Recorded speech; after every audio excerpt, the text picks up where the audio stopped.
Welcome back to Twin Cities Live. Okay, we're going to do a little cooking today, John, in today's Be Well, because we're making my coconut chicken soup recipe with the added punch of a superfood. It's kale. It's anti-inflammatory. It's packed with vitamins A, C, and K, which is, it's also a liver detoxifier, you know, in case you have a beer or two. Also proven to help lower your cholesterol. So we're doing a little kale cooking. Are you excited? I am very pumped. Ready to go. So in the September-October issue of Edible Twin Cities magazine, I wrote a little article about kale. There are a couple great recipes in there, but then I created this bonus recipe just for Twin Cities Live viewers. Oh, wow. Kale to the kale. Yeah. You like this? Okay, so here's what I have going on here, John. Okay. I've got one chicken breast that's just cooking in some canola oil, okay? And this is probably just about good to go. Okay. And if it's not completely done, it'll be okay, because it is going to simmer in the soup for a little while longer. Just season with salt and pepper. Yeah, would you mind just chopping that up into bite-sized pieces? Bite-sized pieces. And then in the meantime, I am going to add, oh, here we go, some onion. Now, don't you have chickens at home? Yes. Okay, but I don't eat do you those still have chickens. 3? Yes, I do still have 3. Okay. There's some garlic. This is some minced How do they ginger. feel about this? I kind of wonder what they feel like when I cook chicken, if they can smell it. Is that weird? Yeah. I mean, I don't know. Maybe that's a little creepy. Okay, this is going to be a little spicy, and that's a red chili that just went in there, too. So we've got onion, garlic, ginger, red chili, and a little trick with this is as the onions and everything cook together. Can you do this in your Julia Child voice, by the way? Ooh, I got a little red chili in my nose. Add a little bit of chicken stock, because that's going to loosen up those brown bits on the bottom from the chicken and get it all ready to go, so that all that flavor from those brown bits ends up going into your soup and doesn't just sit on the bottom of the pan. Are you with me? So John's cutting up my chicken, which you can see is still a little bit pink, but again, don't freak out about that, because you can let this soup simmer for as long as you want. You're going to let it simmer for like 15 minutes, and so it's okay if that's not totally done, because it'll cook in the soup. Has Jay tried this recipe? Jay has tried this. I made this for him. Oh, okay. And he really loved recently it. Did you make it for him? Yeah, last week. He loved it. Okay, so you were on last week. Yep, yep. We've had a whole weekend go by, and it's still happening? Still going strong. That's good to hear. Thanks for asking. Yeah. Okay, here's what else is going in this soup. These are sweet potatoes, John. Sweet potatoes also super healthy. Can you cut those up just like a little bit more, make them a little smaller? Not good enough is what you're saying? No, you're totally on it. Okay. I really appreciate it. But we want to make sure everyone gets a bite of the chicken in the soup. The sweet potatoes, I just roasted in the pan. You can do it in an oven or in a pan. It's just olive oil, salt, pepper.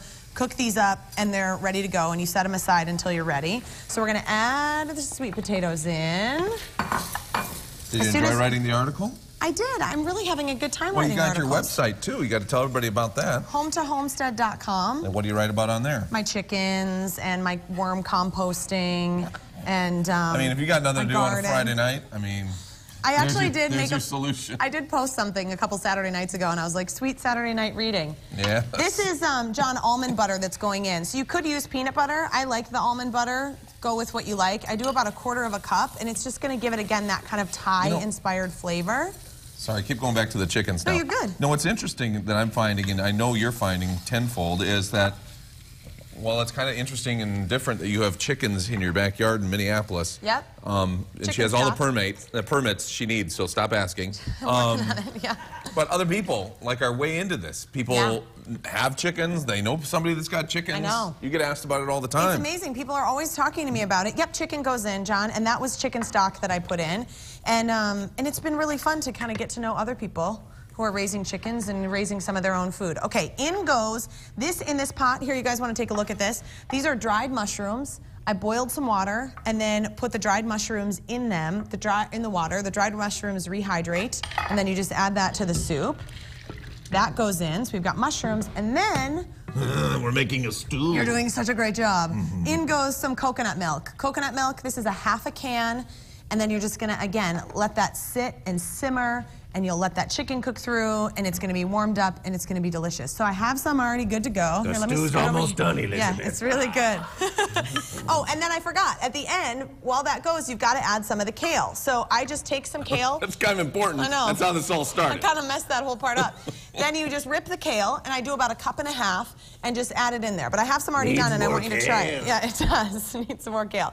Take a look. This is what this soup is going to be really good. I've got some ready to go. Got 2 things of kale in here. I know. I'll put more kale in there. I'm serving you a dish. I just scooped out the grand total of kale in this soup that she made because she did an article about kale. Would you stop? I will add more kale. I'm garnishing with cilantro. Forgot the kale. And some almonds. Try that. Try it. Try that. Roasted almonds while I add more kale so you can simmer down. All right? Do you like it?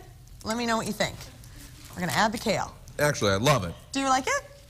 One exception. What? I leave the cilantro out, but that's the difference between you and me. Enough. You love cilantro. Recipe is on the food page of TwinCitiesLive.com. You can check it out and check out this issue of Edible Twin Cities magazine to get 2 additional kale recipes. Next, store in your shoes easily and attractively, but let's go to Dave Dahl for a look at your